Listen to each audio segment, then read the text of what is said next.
Hey, what's going on, everyone? Welcome to Rogent Productions. Before we get started in this video, I just want to say if you're looking for all the latest Zelda Breath of the Wild news and content, please subscribe here at Rogent Productions for all the latest videos on Zelda Breath of the Wild. I'm going to be producing a lot of content for this game, so yeah, please subscribe and stay tuned for that. With that out of the way, let's get started.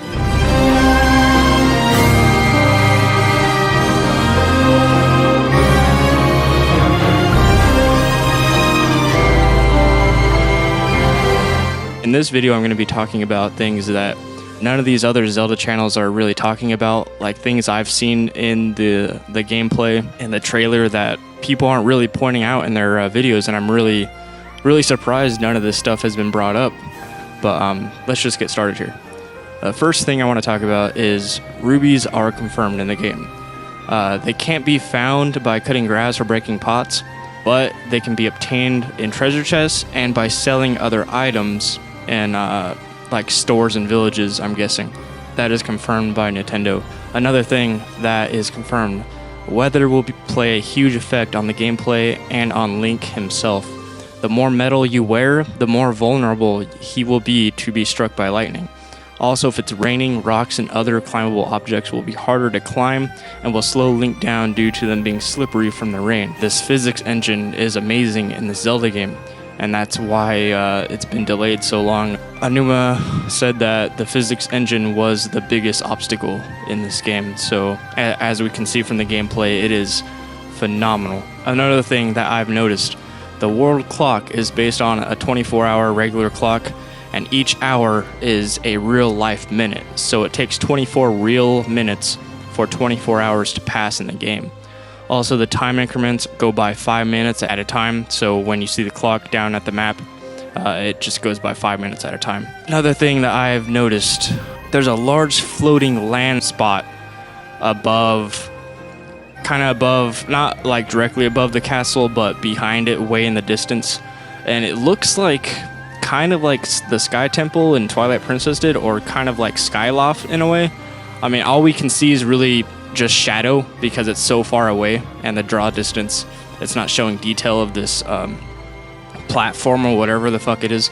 But I noticed it like right away. It's just there floating, and it's gonna be so interesting to finally get to that spot. Like, I think I'm gonna go there first. I'm gonna try to figure out how to get onto that land piece. Another thing I noticed, there is a huge spider-looking creature crawling around Death Mountain.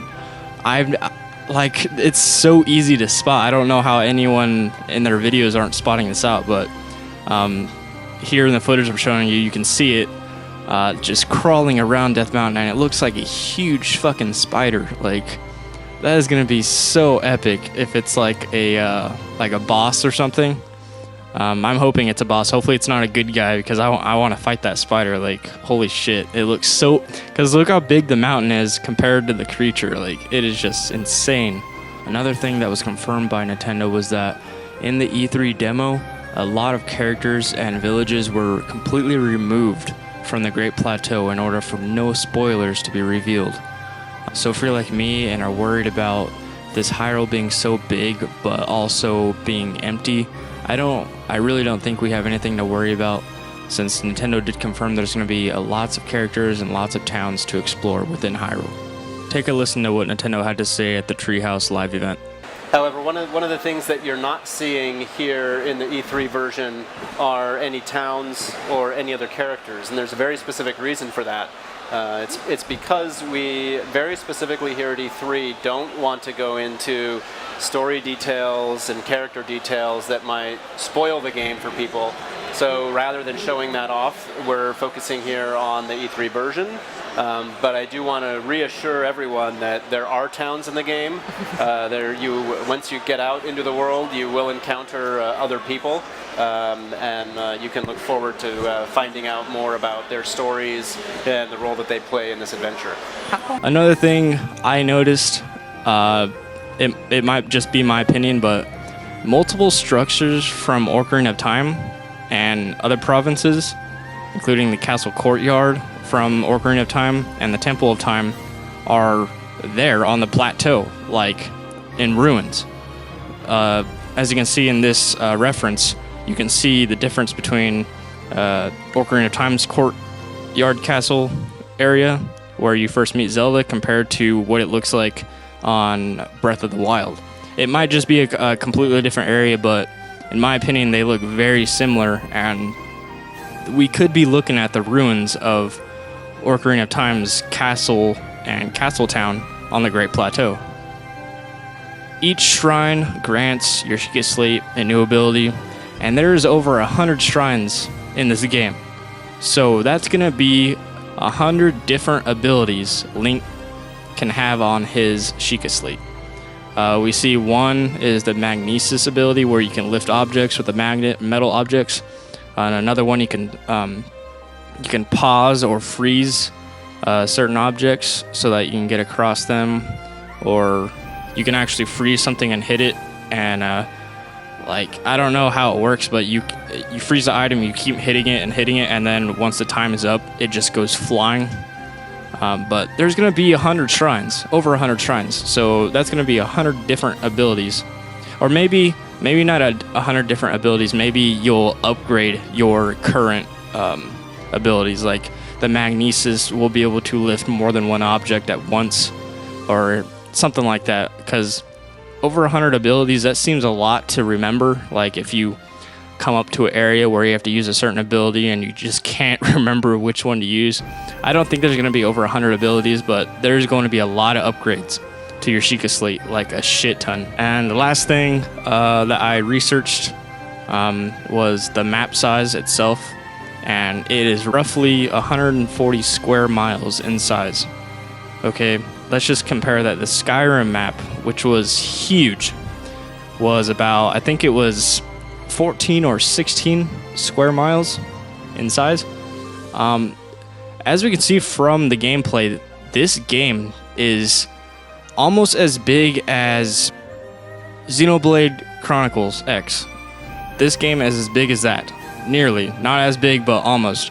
And that the team that worked on Xenoblade Chronicles X is actually helping the Zelda development team work on the map or the world for this game. So we can just see the scale of this game from the the demo. Like, it is so massive. Like, when they were putting the markers on the map, you could compare it to see how far away it was. And oh my god, dude, it is impressive. I could see, if you are still upset about the delays, there's no need to be upset anymore. We see why this game got delayed for 2 years. Look how much there is. There's a very in-depth physics engine. There's dynamic weather.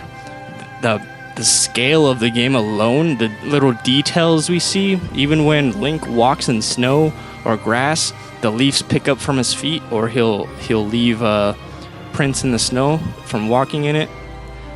There's just so much to this game that we weren't expecting. So I think it's fair enough for us to give Nintendo a break on the delays, because they are delivering a masterpiece with this game, and we have a lot to look forward to. That is all I have. That is the stuff.